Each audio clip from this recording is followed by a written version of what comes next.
आपका MP Chhattisgarh prime देख रहे हैं आप और आपके साथ मैं हूं आसिफ शेख। कांग्रेस छोड़कर बीजेपी में शामिल हुए वरिष्ठ विधायक रामनिवास रावत ने मोहन मंत्रिमंडल में सोमवार सुबह बतौर मंत्री शपथ ली। कांग्रेस से 6 बार चुनाव जीतने वाले वरिष्ठ विधायक रावत को कैबिनेट मंत्री का पद दिया गया है। मोहन मंत्रिमंडल में अब मंत्रियों की तादाद 31 हो गई है। मंत्रिमंडल में अधिकतम 34 मंत्री हो सकते हैं। ऐसे में 3 पद अभी खाली हैं।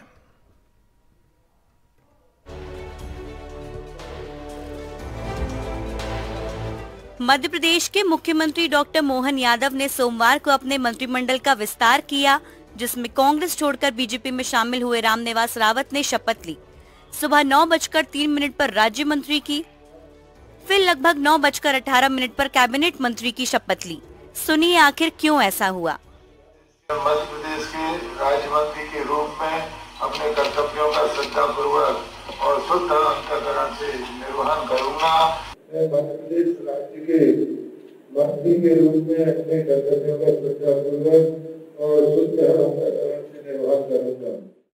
अब उनसे क्या नाराजगी है, मैंने कांग्रेस पार्टी छोड़ी थी। अब वो चाहे जिसको चाहे जैसा करें, वो खुद ही अपने आप अपने पैरों पे डूबने का काम कर रहे हैं। मुझे कुछ कहना नहीं है। के शब्द छूट गया, के शब्द छूट गया था। अच्छा, तो उसके बाद दोबारा शपथ होगी। देखिए प्रदेश में एक मंत्री की शपथ शायद पहली बार हुई है। हाँ, ये आपने आते साथ इतिहास बना दिया आपने। अब वो आप जानो, आप उसे देखो। और 2 बार भी शपथ पहली बार हुई है, एक ही आधा घंटे में। रामनिवास रावत जी ने आज शपथ ली है। मेरी अपनी ओर से बधाई। मैं अपनी सरकार में नव नियुक्त मंत्री का लाभ मुझे मिलेगा। मध्य प्रदेश की जनता के लिए उनका अपना संसदीय जीवन लंबा है, उनका अपना अनुभव भी बहुत है। मैं समझ सकता हूँ कि पूरे प्रदेश को, खास करके हमारे चंबल अंचल में उनकी अपनी गहरी पकड़ भी है और वो क्षेत्र ऐसा आता है जहाँ विकास की बहुत संभावना है। मध्य प्रदेश सरकार उनकी भावना के अनुसार लगातार अच्छे से अच्छा काम करेगी, प्रदेश की सेवा करेगी। मेरी अपनी ओर से। रामनिवास रावत ने अपने शपथ ग्रहण समारोह के दौरान इतिहास रच दिया। वो पहले शख्स बने जिन्होंने कांग्रेस विधायक रहते हुए बीजेपी सरकार में मंत्री पद ग्रहण किया। दूसरा, रावत ने कैबिनेट मंत्री की शपथ लेने से पहले राज्य मंत्री पद से इस्तीफा ही नहीं दिया, जिससे कांग्रेस को यहां कटाक्ष करने का मौका मिल गया।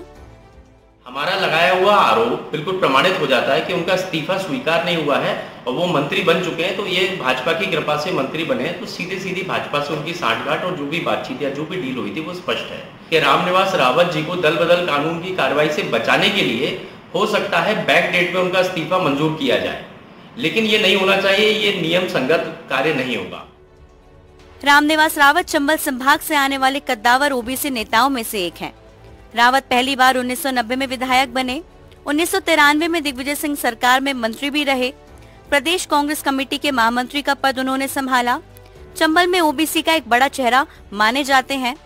विजयपुर उपचुनाव के पहले बीजेपी ने एक बड़ा दांव खेला है और अब मोहन सरकार में कैबिनेट मंत्री बनाए गए हैं। वरिष्ठ विधायक रामनिवास रावत के मंत्री बनने के बाद अब कांग्रेस से आए हुए 2 और विधायकों की उम्मीदें भी जग गई हैं। कमलेश प्रताप शाह, जो कि फिलहाल अभी अमरवाड़ा के उपचुनाव में व्यस्त हैं, इसके अलावा निर्मला सप्रे की भी उम्मीदें इससे जग गई हैं। लेकिन यहां पर रामनिवास रावत के मंत्री बनाए जाने के बाद बीजेपी कई राजनीतिक समीकरण के साथ साथ जातिगत समीकरण भी साधने की कोशिश चंबल जैसे संभाग में कर रही है। अब जाहिर तौर पर बीजेपी को चंबल से एक और मंत्री मिल गया है, जो कि ओबीसी का चेहरा है, और आगे आने वाले समय में बीजेपी को इससे कितना फायदा विजयपुर के उपचुनाव में होता है ये तो वक्त ही बताएगा। लेकिन बीजेपी ने यहाँ पर रामनिवास रावत को मंत्री बनाकर एक बड़ा दांव खेला है। भोपाल से कैमरा पर्सन अभिषेक सिंह के साथ अमृतांशी जोशी, एनडीटीवी।